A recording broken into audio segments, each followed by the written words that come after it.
محمد رسول الله عليه صلاة الله وآله والأحبة لا إله إلا الله محمد رسول الله عليه صلاة. Assalamualaikum warahmatullahi wabarakatuh.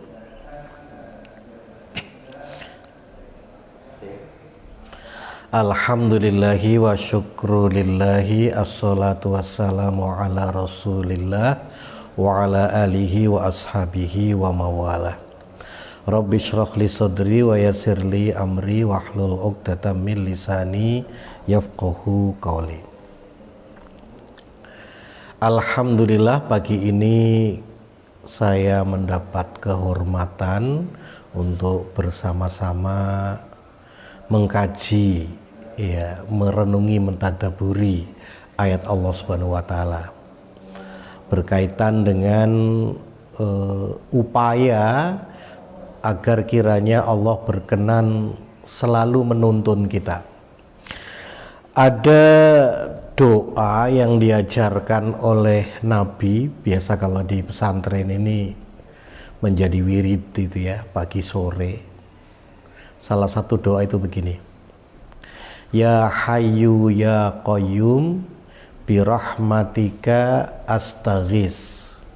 Wahai Zat yang maha hidup, wahai Zat yang Qayyum, mandiri, ya. Birahmatika astaghis, rahmatmu ya Allah selalu kumohon. Aslih li sya'ni kullahu, perbaikilah urusan saya semuanya. Wala takilni ila nafsi, ya Allah jangan kau serahkan aku kepada diriku torfata ain, meski sekejap mata.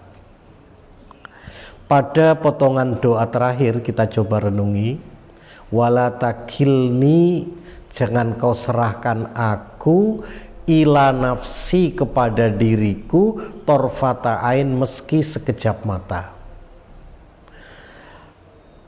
Orang tua di tanah Jawa kalau marah betul kepada anaknya, saking marahnya dia sampai ngatakan begini, wis tole urip sak karepmu, dadi godhong aku ora nyuwek, dadi banyu aku ora nyawuk. Ini tentu yang bukan Jawa tidak paham ya. Bahasa Indonesianya, kalau orang tua marah kepada anaknya, dia akan sampai mengatakan, silahkan nak hidup semaumu, kamu mau jadi daun, aku tidak akan nyobek. Kalau toh kau mau jadi air, aku tidak akan ciduk. Artinya orang tua yang sudah tidak mau lagi ngurusi anaknya.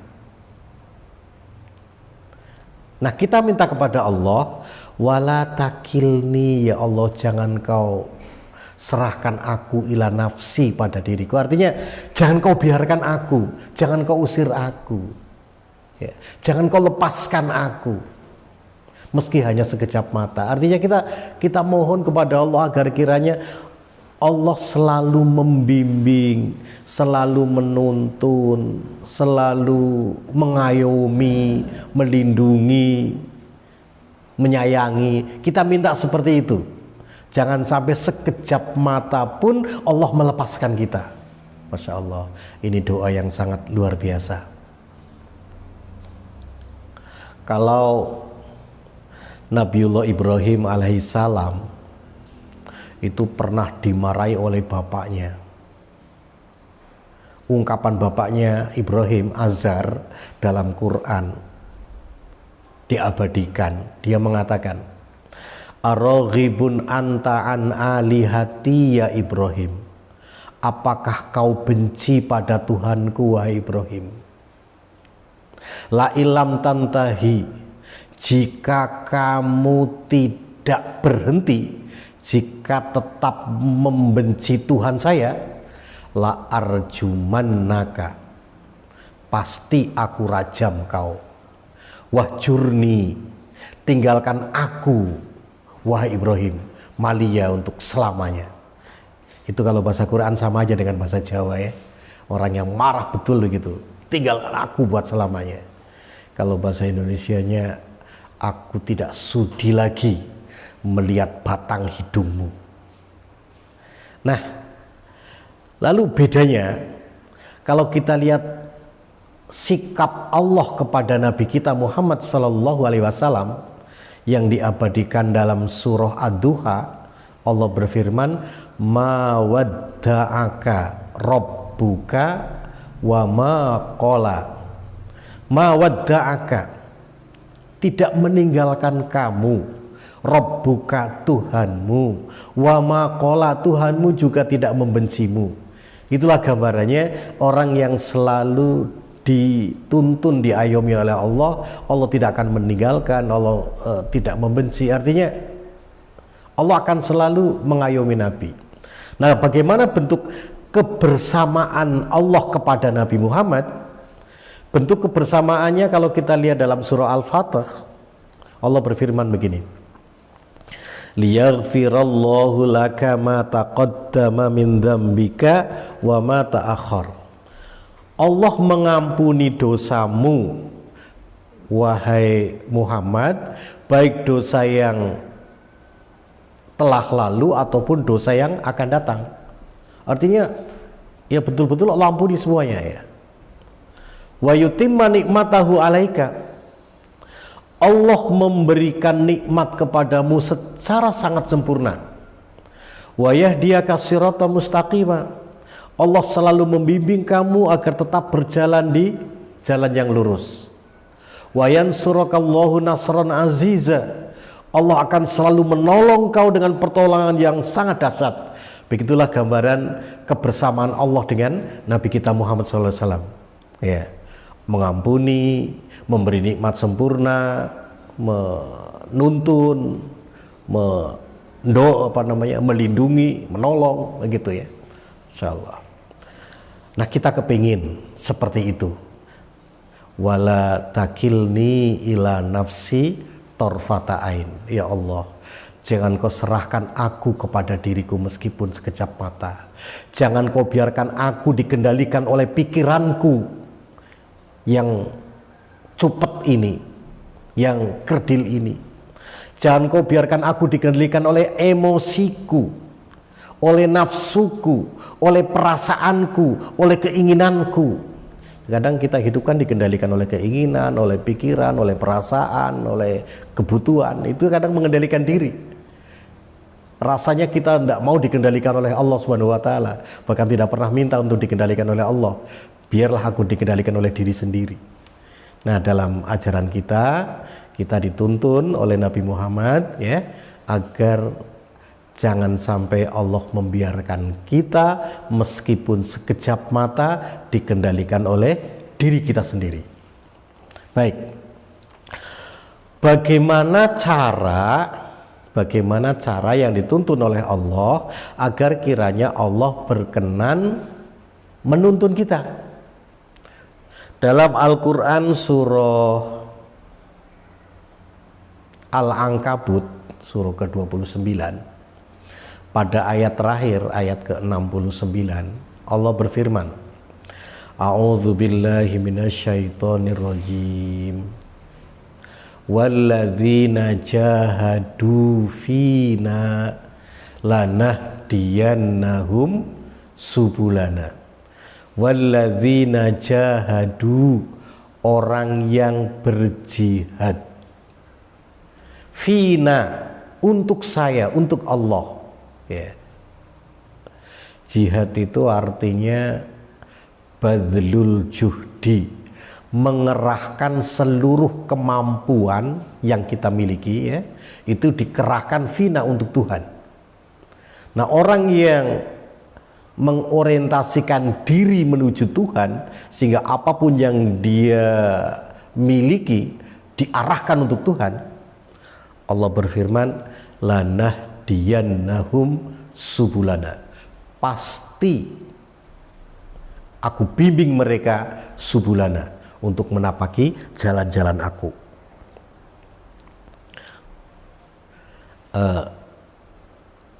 Kita biasa mengikrarkan jihad untuk Allah itu ya.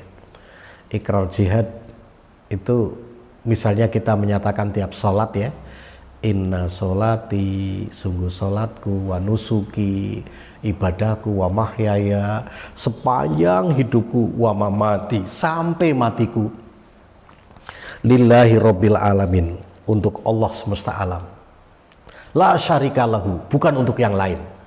Itu ikrarnya, ikrar jihad seperti itu, bahwa semua adalah untuk Allah. Lalu bagaimana SOP-nya? Bagaimana panduannya? Panduan mengerahkan segalanya untuk Tuhan itu sebenarnya bagaimana sih?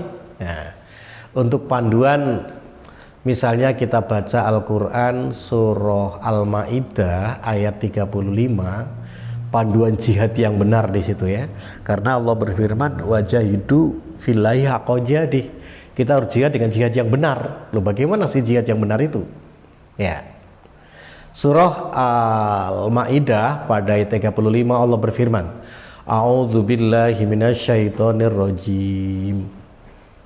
Ya ayyuhalladzina amanuttaqullaha wabtaghu ilaihil wasilata wajahidu fi sabilihi la'allakum tuflihun. Ya ayyuhalladzina amanu, wahai orang yang beriman, ittaqullaha, bertakwalah pada Allah, wabtaghu ilaihil wasilata, carilah sarana pendukung untuk merealisasikan ketakwaan itu.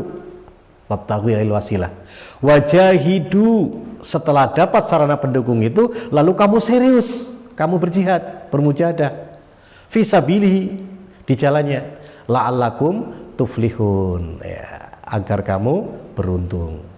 Baik, kita coba cermati ayat ini. Wahai orang beriman, ittaqullah, bertakwalah pada Allah. Apa itu takwa? Ya, secara sederhana, takwa adalah imtisalu awamirillah, upaya untuk melaksanakan perintah Allah, wajtinabu nawahihi, upaya untuk menjauhi larangan Allah. Jadi itu takwa. Jadi takwa adalah upaya melaksanakan perintah Allah. Apa itu perintah Allah? Dalam Quran dan hadis atau dalam Islam, para ulama lalu mengambil kesimpulan global. Ya. Jadi ajaran Islam, perintah dasarnya adalah disebut maqasidus syariah, maksud syariat. Jadi perintah Allah atau maqasidus syariah itu ada lima. Yang pertama, hifduddin, perintah untuk memelihara kepatuhan kita kepada Allah, agama ya. Yang kedua, hifdzun nafsi, perintah untuk memelihara hak hidup sesama, hak hidup umat manusia, hifdzun nafsi. Yang ketiga, hifdzul akli, perintah untuk memelihara nalar atau akan sehat. Yang keempat, hifdzun nasali, perintah untuk memelihara, menjaga generasi pelanjut atau keturunan. Yang terakhir, hifdzul mal, perintah untuk memelihara aset, kekayaan. Jadi hifdzuddin yang pertama, kita harus memelihara agama, gitu. Kita harus menyuruh anak kita untuk sholat pada umur 7 tahun sampai 10 tahun tidak mau sholat juga, pada misalnya dituntun, disuruh memukul. Bagaimana agar anak, istri, keluarga taat pada Allah SWT, patuh kepada Allah. Begitulah kalau Nabi sebagai kepala negara waktu itu, Nabi menginstruksikan untuk sholat jamaah.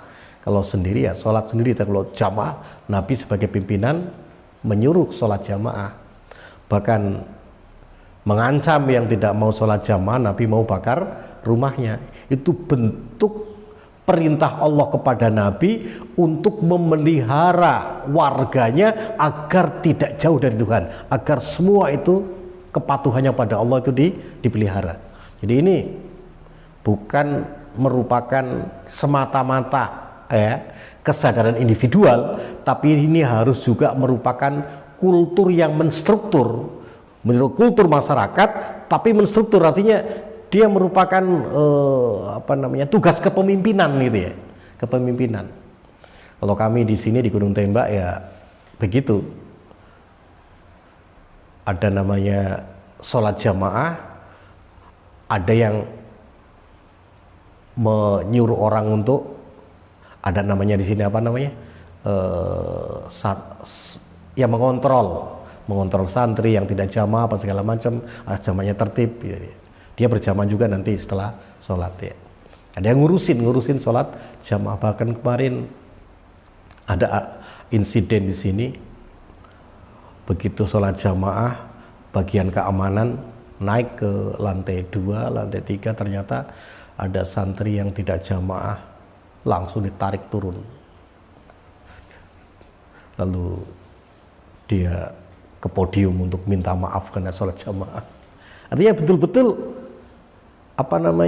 sholat jamaah merupakan program lembaga, bukan program individu, bukan semata-mata kesadaran individu, tapi kesadaran individu yang mengkultur menjadi kesadaran kebersama dan tetap dikontrol dalam bentuk sistem kepemimpinan. Nah itu ya, Nabi seperti itu. Bahkan Ibnu Ummi Maktum sebagai seorang yang buta sekalipun, ketika tanya pada Nabi, apa saya boleh meninggalkan sholat jamaah? Nabi bertanya, apa kamu mendengar azan? Saya mendengar. Kalau begitu tidak ada keringanan untuk kamu meninggalkan jamaah. Nah gitu ya. Yang kedua, hifdzun nafsi, memelihara hak hidup. Sampai Nabi kita Muhammad SAW diriwayatkan yang sangat populer, tiap pagi hari dia ke pasar, di situ ada seorang Yahudi, udah nenek-nenek, mulutnya nyinyir, selalu mencaci maki, tapi tiap hari Nabi menyuapinya. Dia adalah manusia yang harus dipelihara hak hidupnya. Nabi adalah pimpinan negara, tidak boleh melihat warganya ada yang kelaparan, walaupun agamanya Yahudi sekalipun, walaupun mencaci Nabi sekalipun. Seperti itu. Bahkan Allah menyatakan, orang yang sholat dekat pada Allah tetapi membiarkan orang lain sengsara dan terancam hak hidupnya menuju kematian, itu sholatnya tidak diterima. Ara'aital ladzi yukadzibu biddin, dia disebut yukadzibu biddin. Kenapa? Fadzalikal ladzi yad'ul yatim, karena dia ya mengabaikan anak yatim. Wala yahuddu ala ta'amil miskin, tidak peduli terhadap makannya orang miskin, mau makan kah tidak kah terserah. Nah, orang yang tidak peduli pada orang yang terlantar, sengsara, terancam hak hidupnya, Allah katakan fawailul lil musallin, salatnya pun menjadi wail. Ya, ini yang kedua ya. Jadi bagaimana menjaga hak hidup manusia, sehingga dengan demikian ada perintah zakat, ada perintah menolong orang lain, perintah silaturahim dan sebagainya, sehingga masing-masing terjadi kesepahaman, pengetahuan bahwa di sana ada orang miskin, di sana ada orang kaya, suruh ambil harta orang kaya, serahkan ke yang miskin, jika terjadi pemerataan. Baik, yang berikutnya hifdzul akli, memelihara akal. Nah, untuk memelihara akal itu juga ya merupakan tugas kepemimpinan juga, di samping juga kesadaran individu ya. Sehingga Allah turunkan ayat pertama adalah Iqra, kita disuruh mengaktifkan seluruh instrumen tubuh kita. Iqra, membaca. Membaca kan upaya untuk memahami ya. Memahami aroma, kita mengaktifkan hidung, penciuman. Memahami rasa, kita mengaktifkan lidah kita. Memahami suara, kita mengaktifkan pendengaran kita. Memahami panorama, kita mengaktifkan mata kita. Memahami 1 dan 1 ditambah 2 dan dapat 3, 4, itu kita menggunakan pikiran kita. Nah, jadi semua instrumen tubuh kita harus diaktifkan dalam rangka untuk memahami, apalagi memahami firman suci, memahami jagat raya, itu semua harus kita menggunakan akal kita. Iqra, kita harus pelihara, kita punya akal sehat. sehingga hidup nanti menjadi melakukan aktivitas yang masuk nalar, melakukan aktivitas yang baik dan benar, ya, seperti itu. Allah melarang melakukan sesuatu yang menjadi terganggu ini akal sehat. Innamal khomru, minuman keras, wal maisir, judi, wal ansobu ninasrib, wal azlam, menyembah berhala, rijsu min amali syaiton, itu adalah hal yang keji, perbuatan setan, hal yang merusak nalar. Fajtanibuhu, hindari dia, la'alakum tuflihun, agar kamu beruntung. Seperti itu, ya. Sehingga Nabi selalu banyak hadis mengatakan bahwa carilah ilmu meski ke Cina sekalipun, ya, carilah ilmu dari ayunan sampai meninggal dunia. Kita harus aktif, ya, bikin lembaga pendidikan dan sebagainya agar anak menjadi tidak bodoh. Yang berikutnya adalah hifdzun nasali, menjaga keturunan. Nah, keturunan juga adalah merupakan amanah dari Allah. Maka ketika pada zaman Nabi Lut, ya, laki-laki cinta pada laki-laki, homoseks, perempuan juga pada perempuan, lesbian. Nah, kondisi seperti ini kalau mengkultur menjadi budaya terus-menerus, laki-laki kawin dengan laki-laki tidak mungkin beranak, perempuan nikah dengan perempuan juga tidak mungkin berketurunan. Ini akan mengganggu, ya, perkembangan spesies manusia. Allah Subhanahu wa taala marah lalu dihancurkan mereka. Begitulah pada zaman Fir'aun, lahir anak laki-laki dibunuh, anak perempuan dibiarkan hidup. Kondisi ini juga kalau mengkultur, ya, menjadi budaya, tidak senang lihat anak laki-laki bunuh, ya akhirnya juga tinggal perempuan kan tidak bisa juga beranak. Ya, berbahaya sekali, mengganggu stabilitas pertumbuhan manusia, tenggelamkan ke laut. Pada zaman Nabi Muhammad lain pula, rihlatas syita wassoif, mereka harus mengembara musim dingin musim panas untuk mencari nafkah, untuk berdagang. Untuk itu perlu orang-orang kuat, perlu laki-laki. Di jalan kadang ada perampok, gitu. Untuk itu senang sekali kalau melihat kalau punya anak laki-laki, bangga. Tapi kalau punya anak perempuan nampak jadi beban, akhirnya dibunuh anak perempuan. Nah, kalau kultur ini juga dibiarkan, tersisa laki-laki dan perempuan habis, ya manusia bisa punah. Akhirnya Allah pun angkat Nabi Muhammad untuk kembali meluruskan, ya. Bahkan ayam yang suaminya tidak mau bertanggung jawab, dia single parent, ya, dia punya anak sampai 10, dieramin telurnya itu, begitu menetas dia carikan makanan, ayo nak kita cari nafkah. Nggak usah urusin bapakmu, nggak mau tahu dia. Nggak ada itu ayam yang aborsi juga nggak ada. Dia betul-betul melindungi anaknya. Hifdzun nasali, jadi merupakan fitrah. Yang terakhir hifdzul mal, memelihara harta. Harta sendiri dilindungi, harta orang lain dihormati. Bentuk menghormati harta orang lain adalah kita tidak boleh mencuri, tidak boleh menipu. Tidak boleh juga kalau utang harus bayar.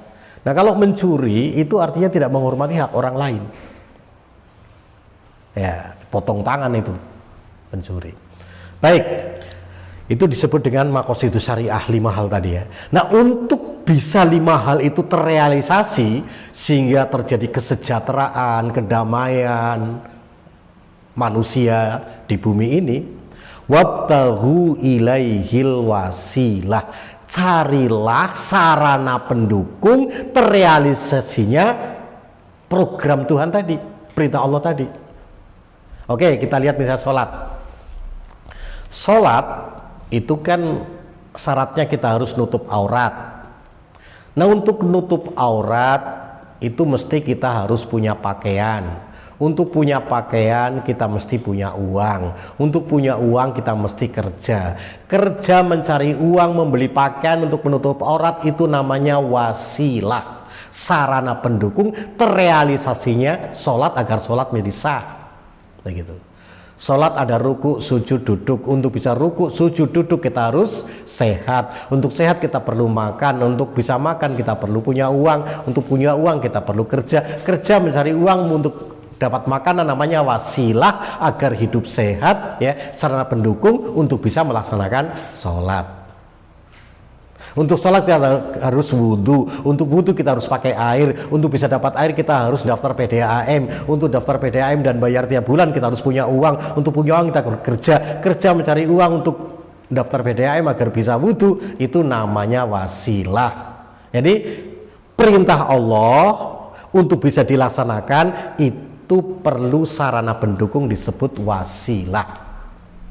Sehingga dalam nanti kalau Bapak Ibu itu belajar ilmu usul fikih, amrun bi syai'in amrun bi wasailihi. Kalau Allah menyuruh sesuatu berarti Allah menyuruh kita untuk mencari sarana pendukung terrealisasinya sesuatu itu. Allah menyuruh sholat jamaah berarti kita disuruh bangun masjid, kita disuruh urunan, kita disuruh bikin IMB dan lain sebagainya. Ya, jadi kalau perintah ittaqullah itu perintah Allah seperti lima apa yang direalisasikan dalam maqasidus syariah, berarti kita harus punya wasilah.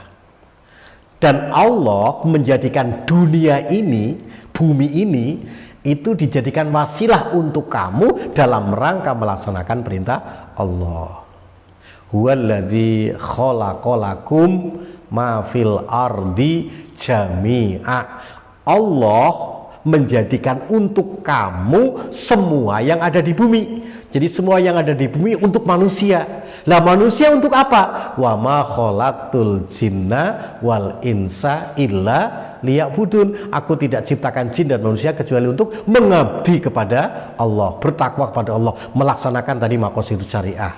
Jadi untuk maqasidus syariah terlaksana, maka Allah siapkan bumi untuk kita gunakan sebagai sarana pendukung terrealisasinya apa? Perintah Allah Subhanahu wa taala. Saya kira wasilah kita macam-macam ya yang kita dapatkan. Wabtaghu itu artinya kita bebas untuk mencari. Tidak ada apa namanya? Tidak ada ketentuan yang mengikat. Ya ketentuannya paling ya halalan thayyiban lah. Pokoknya silakan cari yang penting halal baik, gitu ya. Wasilahnya ada yang bisa jadi tukang beca, ada yang nelayan, ada yang pedagang, ada juga yang petani, pekebun, PNS dan lain sebagainya.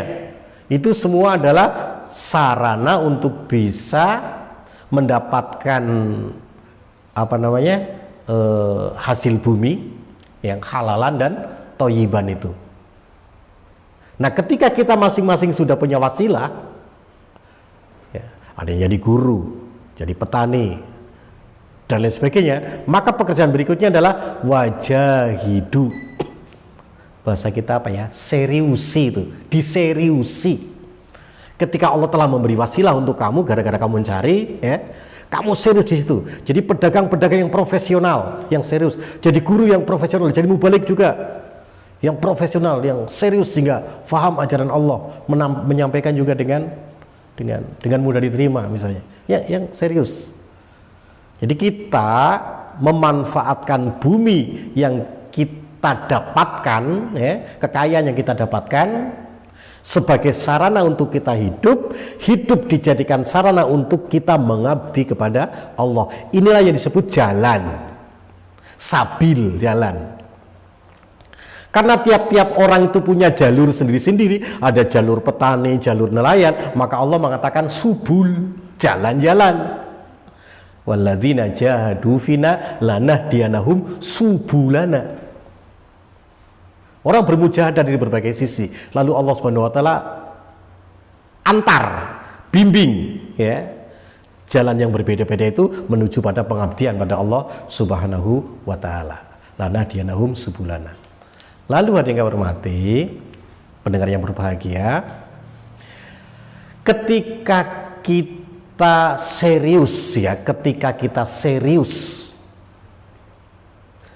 mengarahkan seluruh yang kita miliki dan hidup kita orientasikan untuk jalan menuju Allah, kita manfaatkan dunia sebagai sarana untuk kita mengabdi kepada Allah, dan kita pelihara itu sampai mati, Allah menjamin. Apa jaminannya? La'allakum tuflihun.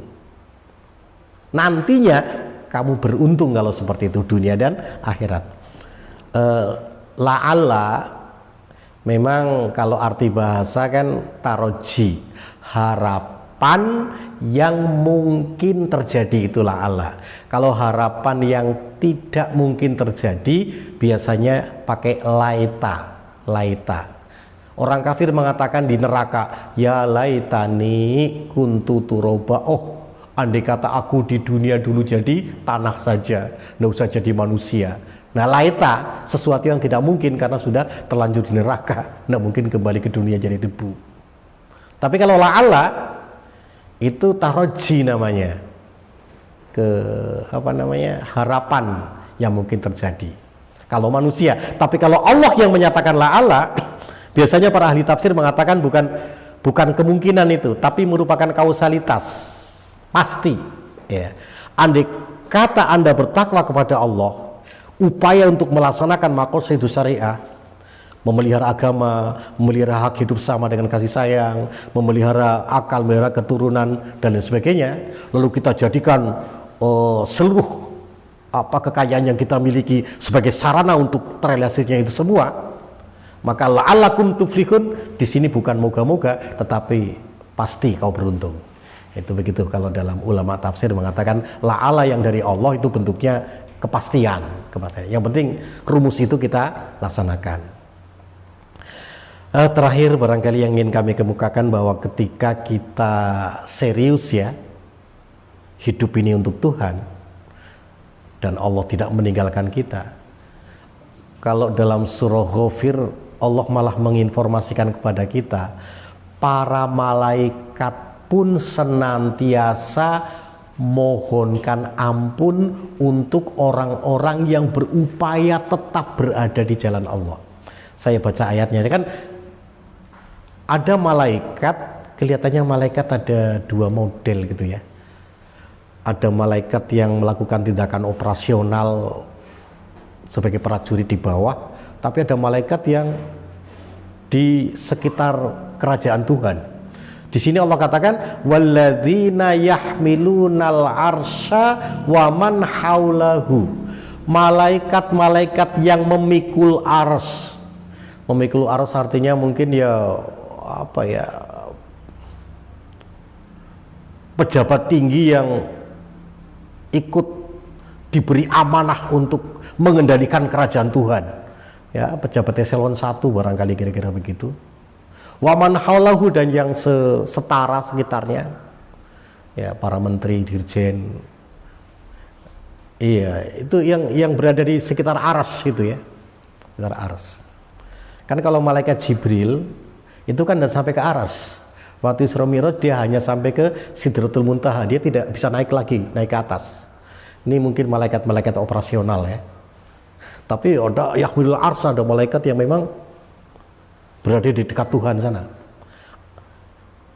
Di antaranya malaikat yang selalu dekat dengan Tuhan itu ya, walladzina yahmilunal arsya wa man halahu yusabbihuna bihamdi rabbihim.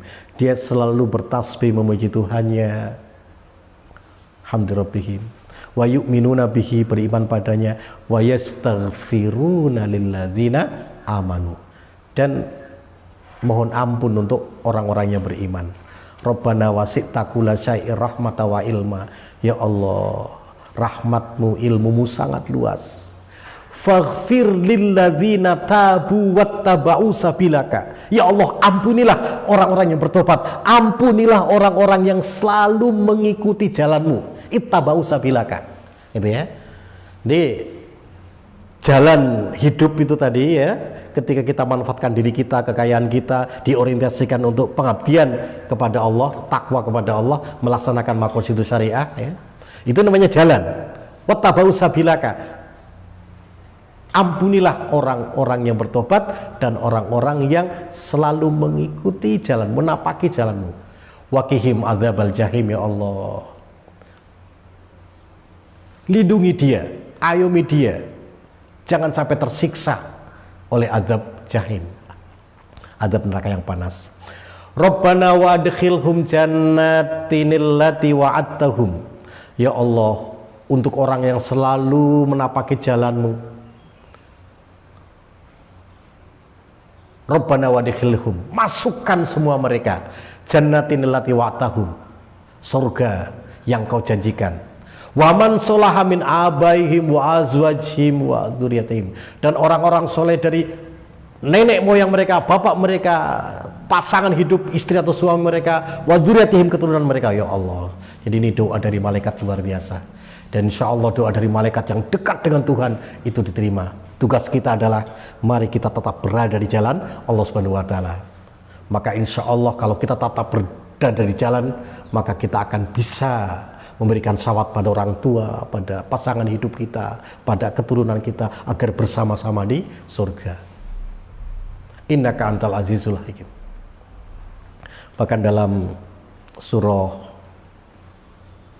At-Tur ada ayat ke-21, Allah berfirman, walladzina amanu, orang yang beriman, wattaba'athum dzurriyyatuhum biimanin, lalu keimanan diikuti oleh anak cucu mereka, ya, keturunan mereka, alhaqna bihim dzurriyyatahum, kami kumpulkan mereka di surga. Masya Allah. Moga-moga yang hormati, kita semua tetap berada dalam hidayah Allah. Kita mohon kiranya Allah tidak melepas kita meskipun sekejap mata, agar kita tetap terbimbing. Persyaratannya kita manfaatkan apa yang ada ini untuk bersama-sama berada di jalan Allah sebagai wasilah untuk pengabdian pada Allah Subhanahu wa taala.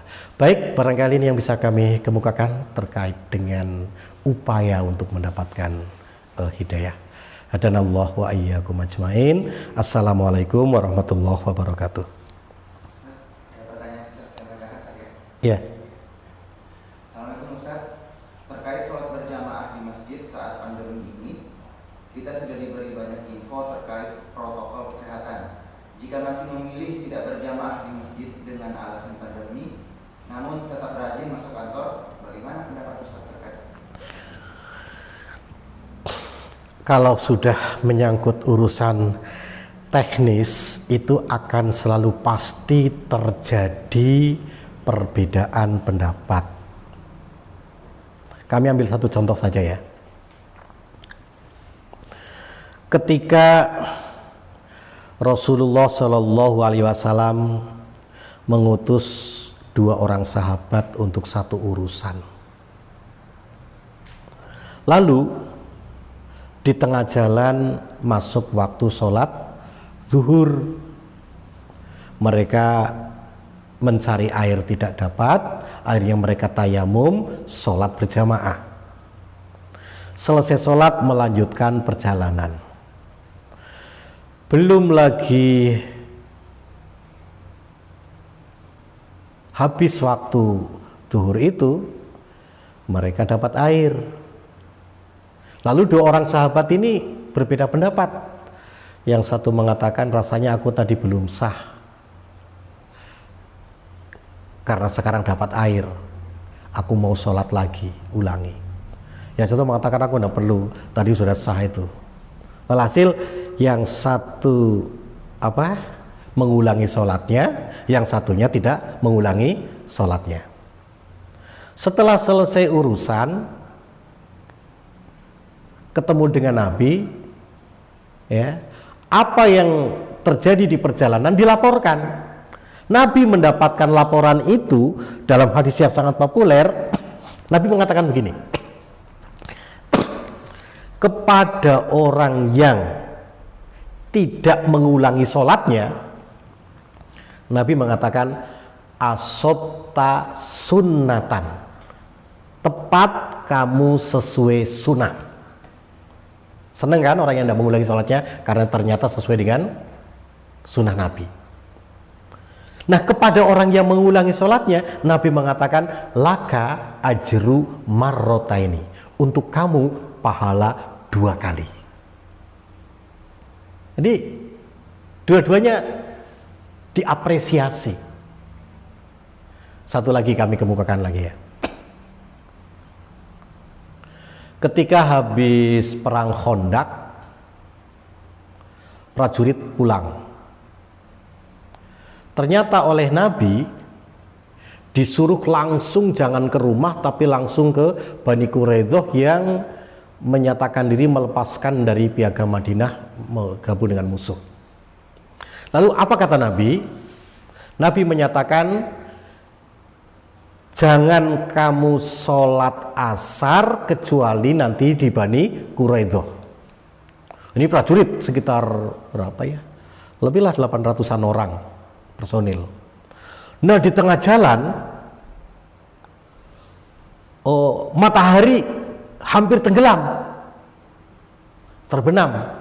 Nah, prajurit terbagi dua, ada yang sholat di jalan, ada yang mengikuti instruksi Nabi, nanti sholatnya di Bani Quraidah.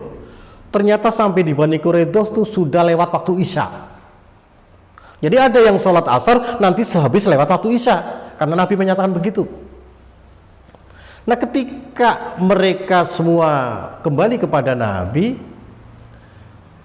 Nabi mengatakan lah harus, tidak apa-apa, yang sholat di jalan juga tidak apa-apa, yang sholat di sana juga tidak apa-apa. Jadi kami ulang lagi, untuk hal-hal yang bersifat teknis operasional, perbedaan pendapat menjadi sebuah keniscayaan, dan itu sangat ditolerir oleh Nabi. Sehingga dalam pandemi sekalipun, kita lihat di masjid-masjid beda semua itu. Ada yang mengharuskan pakai masker berjarak, ada yang mengharuskan pakai masker tidak berjarak, ada yang mengharuskan sholat di rumah saja, tidak boleh di masjid. Banyak sekali, dan itu alim ulama semua yang berfatwa itu. Apa kita mau membenarkan salah satu menyalahkan yang lain? Enggak. Nabi mencontohkan memang keniscayaan perbedaan itu terjadi ketika sudah menyangkut masalah teknis operasional ataupun redaksi. Terima kasih.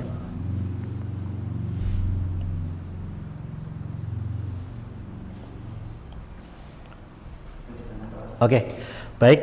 Dari kami cukup sekian. Mari kita akhiri dengan baca kafaratul majelis. Alhamdulillahirabbil alamin. Subhanakallahumma wa bihamdika nasyhadu an la ilaha illa anta wa nastaghfiruka wa natubu ilaik. Wassalamualaikum warahmatullahi wabarakatuh. Muhammadun Rasulullah.